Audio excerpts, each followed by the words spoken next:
From the #1 station, this is a story about love. A love story.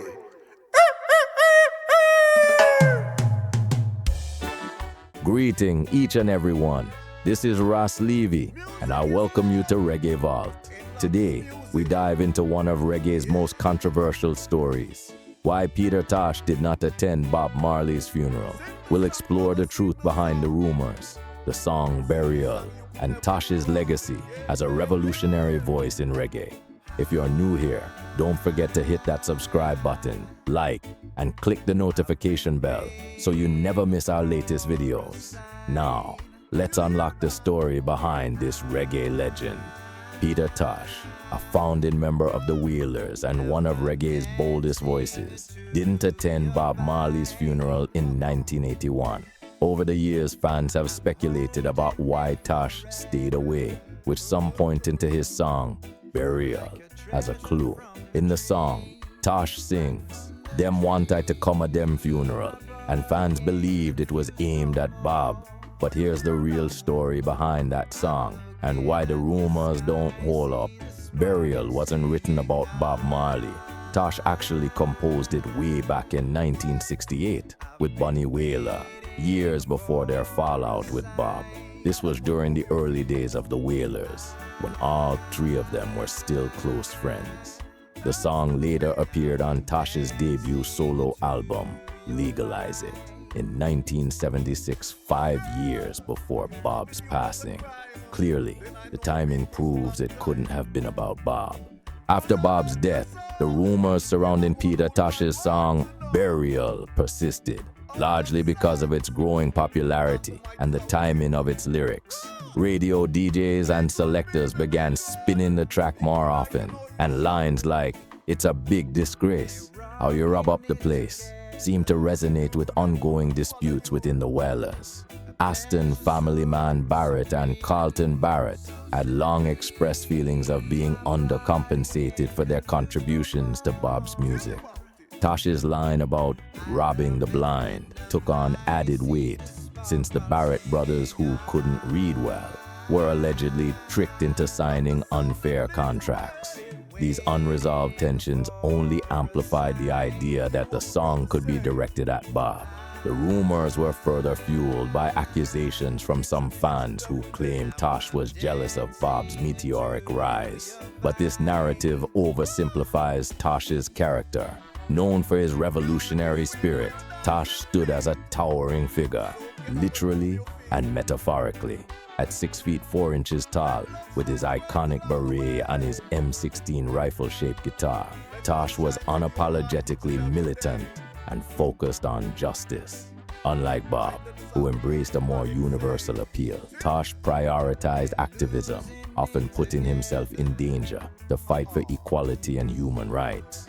His fiery personality and commitment to the cause made it clear Tosh wasn't chasing fame, he was fighting for change.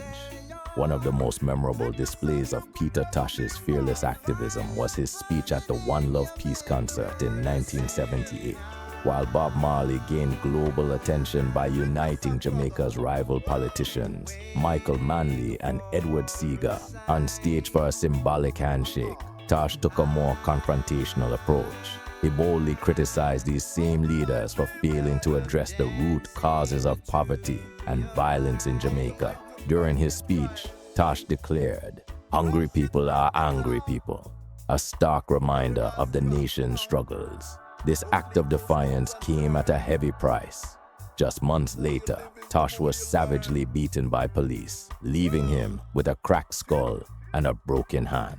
Tosh's unyielding stance often put him at odds with Jamaica's political and social elite. Unlike Bob Marley, whose music symbolized unity and hope, Tosh's militant messages were seen as divisive. This stark difference in their approach to activism may explain why Tosh chose not to attend Bob's funeral. He likely felt alienated from the establishment and its ceremonies, staying true to his principles until the end. Tragically, Tosh's death in 1987 mirrored the violence he often condemned in his music. He was murdered in his own home by an acquaintance, a chilling reminder of the societal issues he fought to change. Unlike Bob's funeral, which was a grand global event, Tosh's burial was chaotic, marked by protests and a bizarre demand from one attendee for Tosh's body to rise from the casket. Today, Peter Tosh's revolutionary legacy is finally receiving the recognition it deserves. His fearless activism, uncompromising spirit, and influential music have secured his place as one of reggae's most iconic figures. Albums like Legalize It and Equal Rights continue to resonate, inspiring new generations with his timeless message. Everyone is crying out for peace, but no one is crying out for justice deep. Peter Tosh may have lived in the shadow of Bob Marley during his lifetime, but his impact on reggae is unquestionable. He was more than just a musician. He was a visionary, a revolutionary, and a relentless advocate for the oppressed. Today, the world is finally recognizing and honoring the immense contributions he made to the genre and the movement. This is Ras Levy. Thank you for joining me on this journey into the life of Peter Tosh. If you enjoyed this story, don't forget to like, share, and subscribe to Reggae Vault. Let me know in the comments. What's your favorite Peter Tosh song? Until next time, Jah guide and bless us all. Out the light, baby. I'm dancing to your vibe. Out the light to make it right. Flash it from the top to the very last drop, you know. Don't leave no stones unturned. The more you